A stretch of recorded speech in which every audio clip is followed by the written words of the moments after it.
would be great. You know that there's an opportunity for us to be the first state in the Midwest to make it available, and so I think the legislature should get at it. I know that Heather Staines and Kelly Cassidy are working hard on a bill right now, and I've given them a lot of input about what it is I think needs to happen. Very importantly, we need to make sure that we put in the regulatory system that we've seen has worked in some states. Other states it hasn't worked all that well. So the good news about being 8th or 9th to get this done is we can look at what works and put it in place in Illinois. Has Michigan's legalization put pressure on Illinois to move fast? Well, you know I ran on this issue. I talked about it during the campaign. There already was a bill and momentum, so I don't think it's put any more pressure on us. You know, it is true that they just passed it by referendum, but we'll get it done here in the state sometime soon.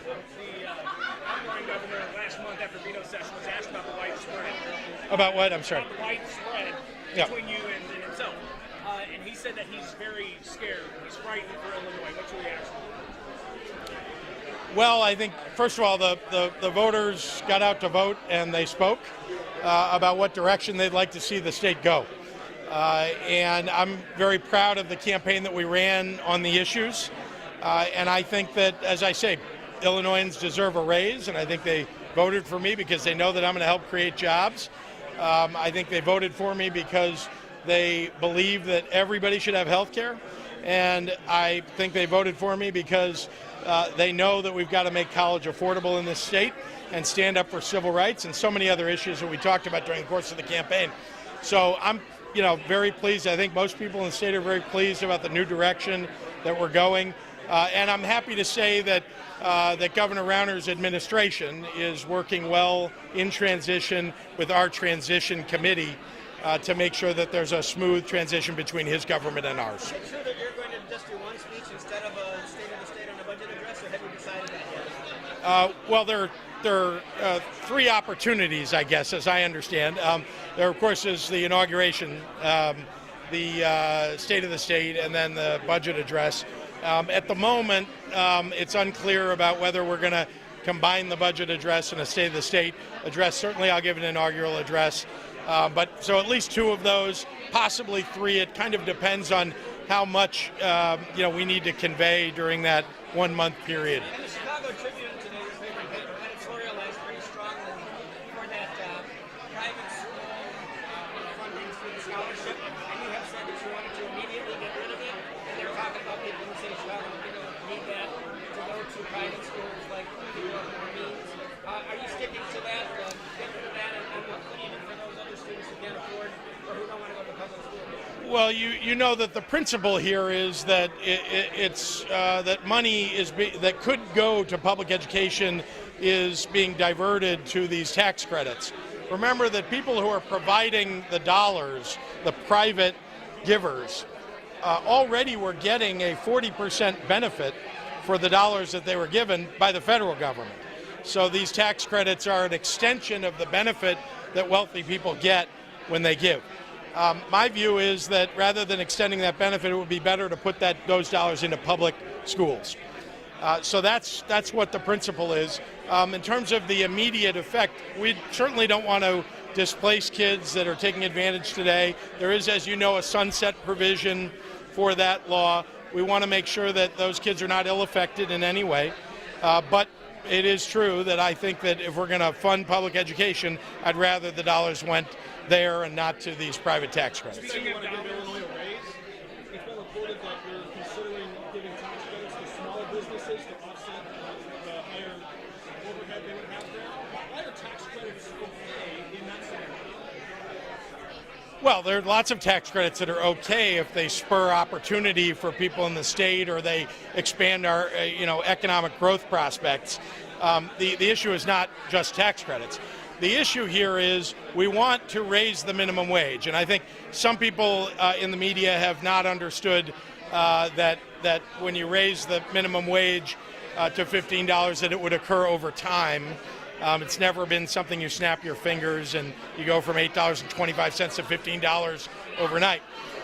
That's as you looked at the bill that was introduced and passed and vetoed in 2017.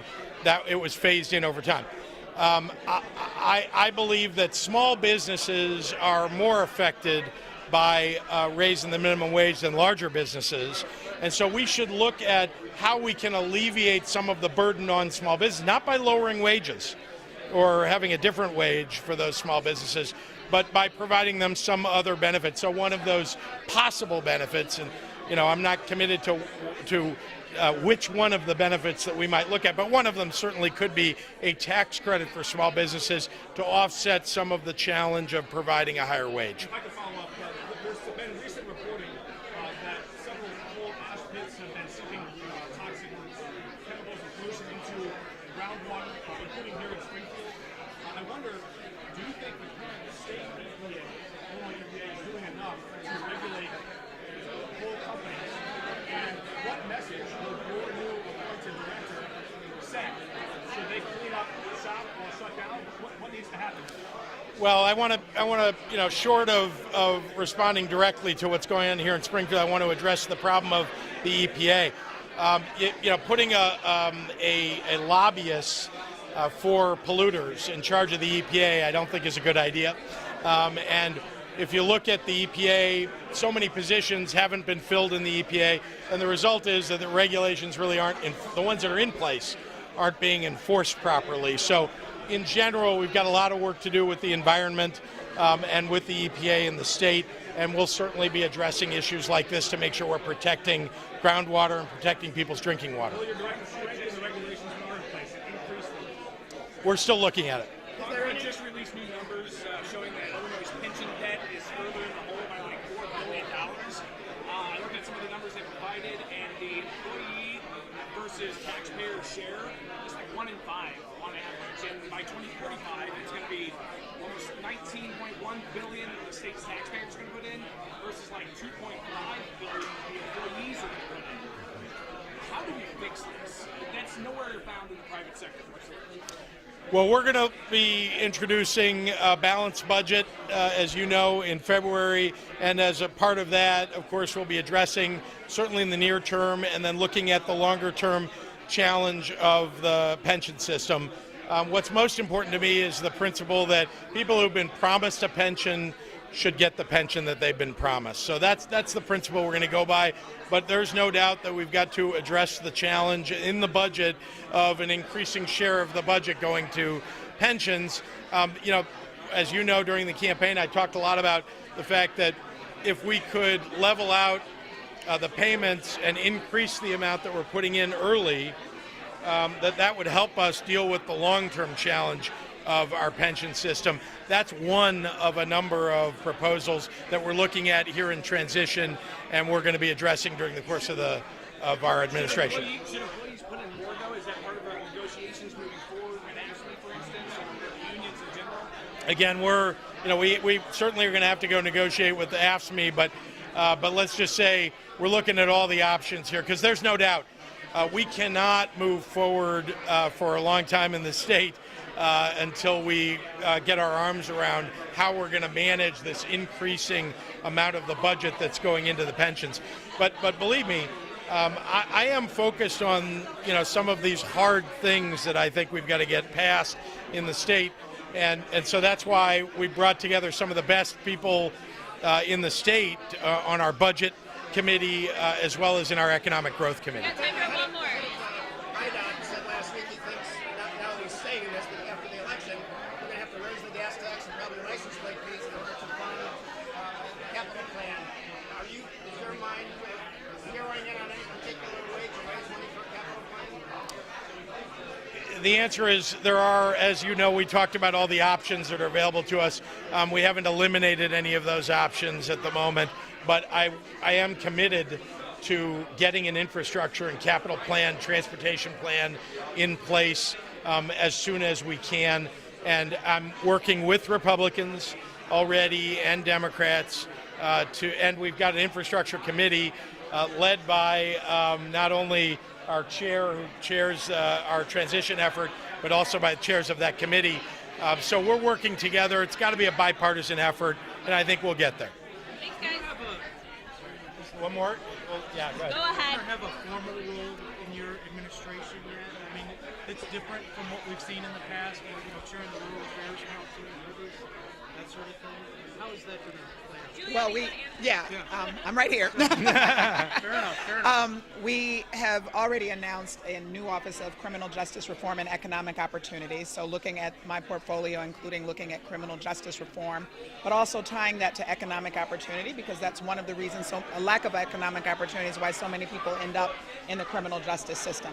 But I'll be supporting the Governor-elect in any way, at that time the governor, in any way that's helpful. We're getting a lot of ideas from our transition committees, and my portfolio will be further defined. But JB has always seen me as a partner in this endeavor, and I look forward to working alongside of him. Yeah, let me just add to that from the very beginning, one of the reasons that I wanted to be partnered with Juliana was because I know that we have a lot to accomplish in this state, and it's going to take someone as amazing and committed and smart as Juliana to work together with me to solve some of those challenges. So I have no doubt that her portfolio is going to be more robust than Lieutenant Governor's, I think, that I can remember.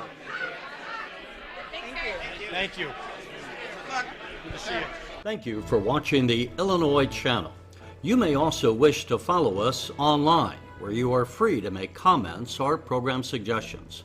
Get our breaking news updates on Twitter, where you can find us at Illinois Channel. You can find our past programming on YouTube at youtube.com/Illinois Channel TV. Or you can go to the Illinois Channel website at illinoischannel.org. There you can find not only our current video stories and programs, but also our library of past programs, as well as articles that provide additional information about Illinois issues and individuals. The Illinois Channel, keeping you connected to your state, your issues, your home.